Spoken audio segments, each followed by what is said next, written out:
नवनाथ वाघमारेसारखा कुत्रा संभाजीनगरच्या दुरून जरी गेला तर आम्ही त्याचा वास घेऊ ना म्हणे त्या वाघमाऱ्याच्या कुत्र्यासारखं त्याला आम्ही हाणणार आहे। आणि हे पोलीस विभागासमोर सुद्धा मी सांगितलं आहे की कुत्र्यासारखं नवनाथ वाघमारेला आम्ही हाणणार। तुम्ही जर 2 दिवसात त्याच्यावर कार्यवाही नाही केली, आम्ही कमिशनरांना पत्र दिले, 2 दिवसात जर त्याच्यावर कार्यवाही नाही झाली तर नवनाथ वाघमारेला आम्ही पण शोधत आहोत। आम्ही महिला त्याला इतकं चपल्याने हाणू की त्याचं तोंड पूर्ण सुजलं पाहिजे, तो कोणाला कोणत्याही आई बहिणीला बोलायच्या तो क्षमता नाही राहिली पाहिजे त्या कुत्र्याच्या। ते ना खेद व्यक्त केलाय की त्यांच्याकडून जे शब्द नाही त्याच्याबद्दल। मग त्याला मी मारून त्याला खेद व्यक्त करते, मी त्याला चपलाने हाणते, गाडवर दिंड काढते आणि मग मी खेद व्यक्त करते, झालं। मग फडणवीस साहेबांना हेच अपेक्षित आहे का?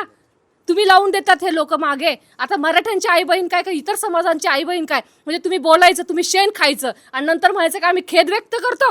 मग मी पण त्याला चपलाने हाणून त्याचा खेद व्यक्त करते, चालेल का फडणवीस साहेबांना? ते नक्कीच 29 ऑगस्टला जरांगे पाटलांचं पुन्हा एकदा उपोषण होते, काय भावना आहेत? माझं एकच म्हणणं आहे, आता जरांगे दादा म्हणतायत ना निर्णायक लढा आहे, तर दादांनी हा लढा, हा शेवटचा लढा म्हणतायत ना, ज्या मागण्या आहेत ना, आरक्षण कसं भेटल अजून त्यामध्ये अभ्यास झाला पाहिजे असं माझं वैयक्तिक मत आहे। आता परत वाशीहून वापस आलो आपण, मुंबईहून वापस आलो, कारण स्पष्ट बोलणं गरजेचं आहे।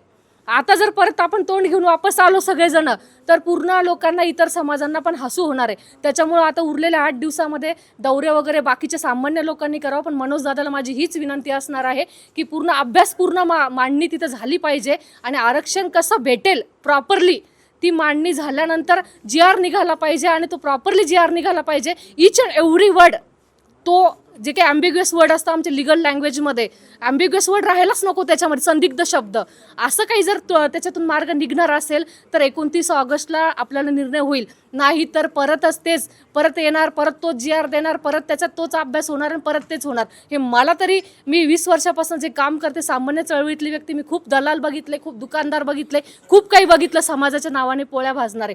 तर मला असं वाटतं की जे व्हायचं ना, निर्णायक होणार आहे ना, तर निर्णायक हे अभ्यास पूर्ण व्हायला पाहिजे।